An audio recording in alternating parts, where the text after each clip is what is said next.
Entertainment Schmig. And it's brought to you by Plaza Motors. Of course, we can't talk about Schmig, and I have a story about Amy Schumer, without talking about the horrible movie theater shooting last night that happened down in Louisiana during a showing of her movie Trainwreck. And actually, she made a comment. She said, "My heart is broken and all my thoughts and prayers are with everyone in Louisiana."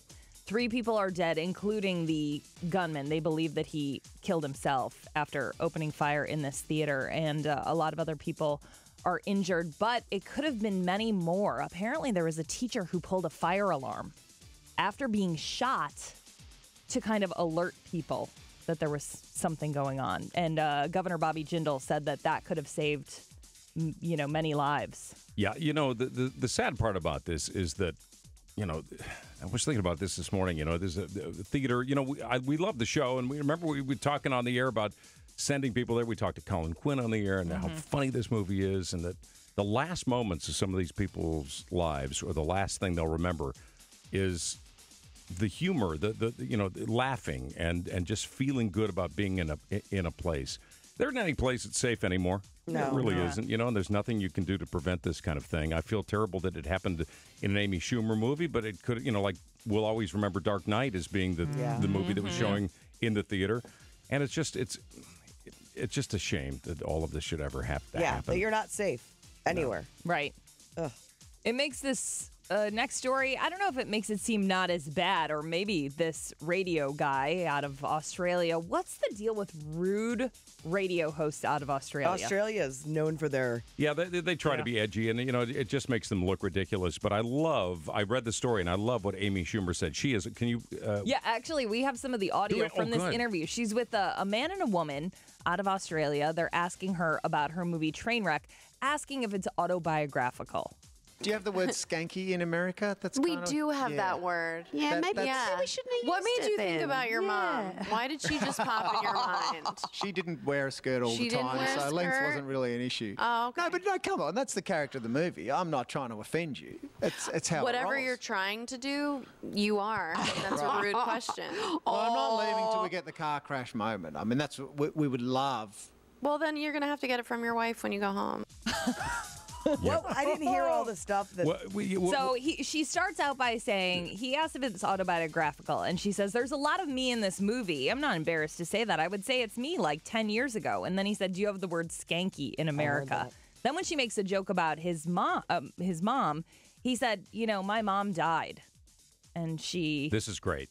She said, "God has a plan. When did we lose her? She sounded like a beautiful flower." Like, you're not going to make me feel guilty because you called me skanky. Right. Don't turn it around and say, "Oh, my mom died." I'm not sure because I don't know. But, you would say my mom died because that would be something that would be... Like, it would... It'd be off-putting, and it would throw it back at you, but she didn't go for it. She is sharp, I'm telling you. I wouldn't want to be in a word war with Amy Schumer. Right. Movies opening this weekend, going up against Trainwreck, trying to unseat it. Infinitely Polar Bear with Mark Ruffalo is getting great reviews. Also, Paper Towns. It's a terrible name. It has to do with... Yeah, but it has Mark Ruffalo. It has to do... He's manic depressive, and his kids...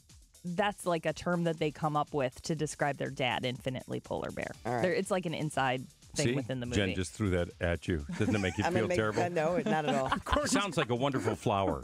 You're going to go and you go, "Where are the bears?" I know, right? Doesn't Morgan Freeman do a voiceover? Jake Gyllenhaal's boxing movie Southpaw opens. Also a movie that the Post-Dispatch said would make John Hughes proud, Paper Towns. It's based on a novel written by the guy who also wrote The Fault in Our Stars. So if you like that movie, you might like Paper Towns. And Pixels, the animated movie, 1.5 stars from the Post-Dispatch. I think it's such a great idea. Am I crazy? No, I think it's a great concept. I saw the trailer, but apparently, it's another Adam Sandler. This one movie reviewer, I watched the his little podcast on this thing, and he said, "I wanted to beat this thing to death, but I wanted to beat it to death with a wiffle ball bat so it would take a long time." Yeah. Wow. That's terrible. Sharknado, the ratings came out, and it was down 1 million viewers compared to the last one. Yeah, we get it. And Seth Meyers made a joke about it last night. Sharknado 3 premiered last night, and Sci-Fi Sci-Fi has already confirmed there will be a Sharknado 4. And at this point, it's like a bad joke that's gone too far. And you can tell it's a bad joke that's gone too far because Sharknado is now the Republican frontrunner. I heard Tara Reid gets eaten by a shark and has a baby inside the shark. Yeah, that's what I heard. Stop, Sci-Fi. I know it's the only thing you have going for you, but stop. I like the way they say it only, it's down 1 million people. Well, they show it 900 times. Right. It's not like you're, not going to see this thing. I, by the way, never have seen a Sharknado. Never. Anybody? Nope. No. Not even a scene, I don't think. I'm never going to do it. Me too. All right. You going to sign on?